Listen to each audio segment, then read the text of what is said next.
বাবা চাকরি পেয়েছি। আরে দেখো তো একটু। পুতুলের কি দোষ, তুমি ছায়াবাজি অনেক বড় চাকরি পেয়েছে নাকি? হ্যাঁ, অনেক বড়, অনেক দামি চাকরি পেয়েছে। পুতুলের কি দোষ, যেমনি নাচাও শোনো,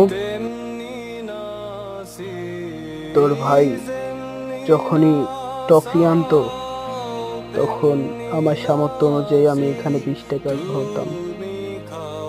আজ সে চাকরির খবর এনেছে, তুই যা, এই কিছু টাকা দিয়ে কিছু মিষ্টি নিয়ে আয়।